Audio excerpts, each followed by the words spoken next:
presentamos que entre la semana 10, que inicia el 2 de marzo, y la semana 34, que finaliza el 23 de agosto, estamos reportando desde la perspectiva estadística,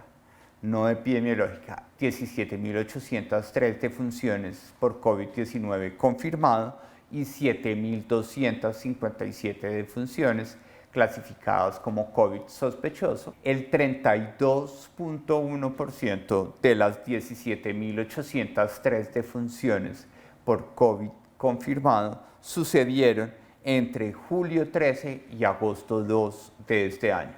Mientras tanto, centrados en el pico de defunciones por COVID confirmado, que fue en la semana 30, con 1.991 defunciones, miramos que el 50.1% de las defunciones por COVID-19 confirmado sucedieron entre el 6 de julio y el 9 de agosto de este año. Estamos encontrando que de todas las muertes confirmadas y sospechosas, aproximadamente 2/3 corresponden a hombres y 1/3 a mujeres, con una mayor concentración en las personas de más de 60 años. En la semana 31, Bogotá superó al departamento del Atlántico como el contexto geográfico con una mayor prevalencia de defunciones por COVID-19 confirmado, y por eso, para el periodo comprendido entre el 2 de marzo y el 23 de agosto, el top 3 de áreas geográficas está conformado por Bogotá, Atlántico y Valle para las muertes por COVID-19 confirmadas, mientras que el top 3 es Bogotá, Atlántico y Antioquia para el caso de las muertes de COVID-19 sospechoso.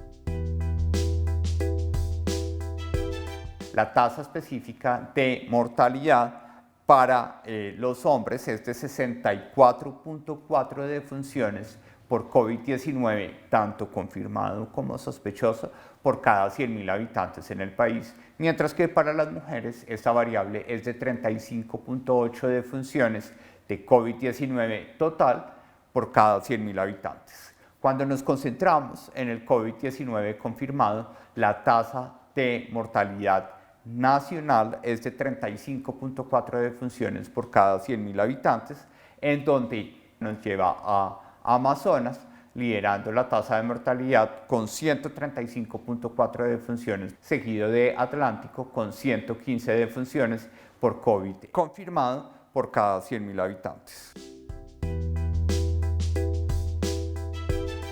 Cuando nosotros queremos tipificar ese exceso de mortalidad, tenemos que ver cómo, para el caso de todas las causas, mientras que en febrero teníamos un exceso de mortalidad del 8.4%,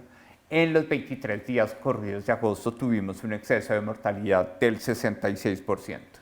Cuando nos concentramos en las causas naturales, el exceso de mortalidad en febrero fue del 9.4%. ¿Qué significa esto? Que en promedio, cada día de febrero de 2020 estaban muriendo un 9.4% de personas de más frente al promedio histórico de los últimos 5 años diario para el mes de febrero, que se convierte en un 77% de sobremortalidad por causas naturales en los 23 días corridos de agosto. Cuando vamos a las causas externas, miramos que en abril,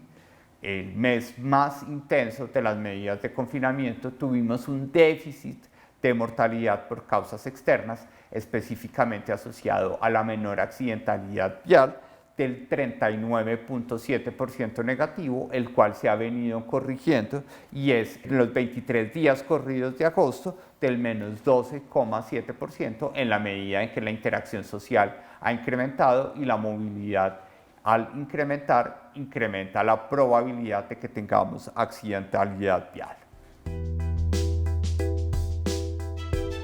El COVID-19 está afectando más que proporcionalmente a hombres cuyo estado civil era casado o mujeres cuyo estado civil era viuda,